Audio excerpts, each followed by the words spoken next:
What's up, everybody? It's Izzy, and in today's video I want to go over two little hook grip hacks, if you will, that made a big difference for me. So first of all, some context here.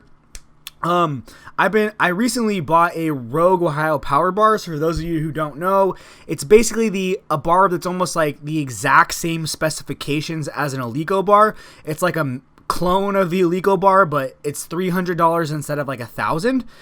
And this bar is a 29 millimeter bar. And previously I had been using a 28.5 millimeter Texas power bar.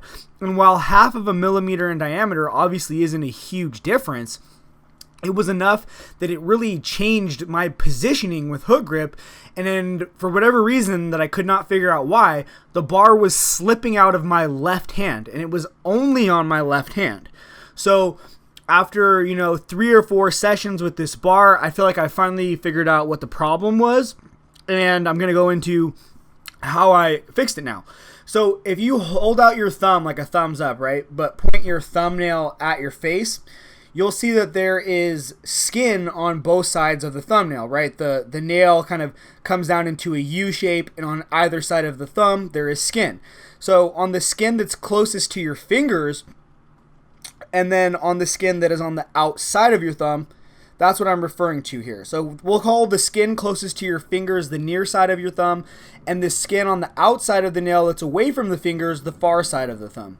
What was happening to me with my left hand was that maybe my left hand is slightly smaller somehow, or just the way that I was positioning it, I wasn't getting my middle finger across my thumb to the skin on that far side. So my middle finger was attaching, or the contact point was the thumbnail itself.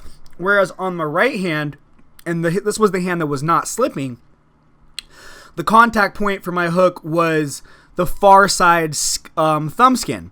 And of course, that means that part of my middle finger is on the thumbnail as well. But there was skin-on-skin contact with my middle finger reaching across my thumbnail to the far side skin. And with the way that I was setting up on my left side, like I just said, I was not doing this. So the furthest contact point was on the outside of the nail rather than reaching for that outside skin. So there's two things that I did to improve the grip on the left side and kind of get rid of this issue. And the first one is just making sure that I reached all the way across and just at least barely got some of that outside thumb skin. And in so doing, there's a lot more friction because the back of your nail is actually relatively smooth, which leads me into my next hack. So again, though, I reached across all the way so that there was at least some skin-on-skin contact. And with like a 27 millimeter deadlift bar, I can actually get my middle finger far enough to basically wrap around the outside of my thumb and lock it in completely secure. But with the 29 millimeter bar, I can just barely get enough of that outside thumb skin. The next thing that I did to basically increase the friction coefficient here was I took a kitchen knife, and a butter knife works just as well too, but I took a kitchen knife and I actually cut little cross hatches into the thumbnail itself. Now I'm sure a lot of you are like, what the fuck, you did what? But JP Couchy, I hope I'm saying that right. He has a video on this, you can look it up. It's called similar to my title. It's like hook grip hack or something. And I've also seen Chris Duffin do this. But yeah, the downside of course is that your thumbnail kind of looks homeless, but it does heal really quickly.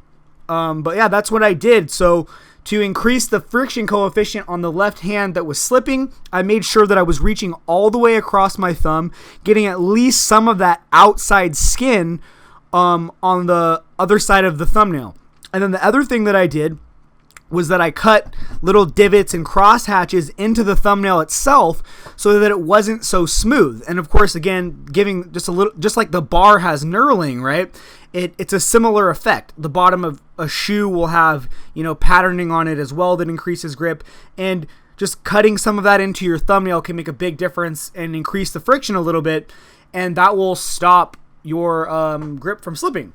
So the big key in my case, and I know that some people actually do just fine with their middle finger or pointer finger on the thumbnail itself, but for me, that was just slipping every single time. And the key, again, was reaching all the way across the thumb to getting that outside thumb skin. And then I'm not sure if this helped quite as much. I think reaching across to the skin, getting skin-on-skin contact was the most important part.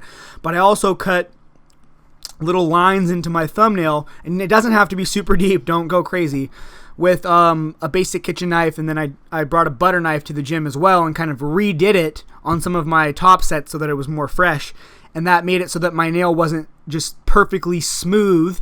And that, of course, since it wasn't perfectly smooth, increases the friction coefficient, making it much less likely to slip out of your hand.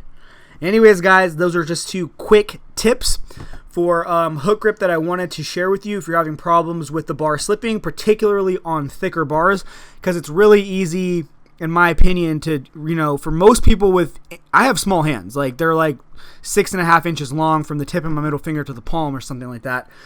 And that's pretty small. So most of you with normal size hands should really have absolutely no problem at all just reaching across the thumbnail and getting some skin-on-skin contact with either your pointer or middle finger on that outside skin on the thumb. But again, on the 29mm bar, it can be kind of hard for those of us with small hands. But that was the key, getting that skin-on-skin contact. And then again, if you want to give the thumbnail thing a try, that seemed to help a bit as well. Anyways, guys, that's all I have to say on this one. Hope you enjoyed the video. As always, my friends, have a nice day and good luck with your training. Peace.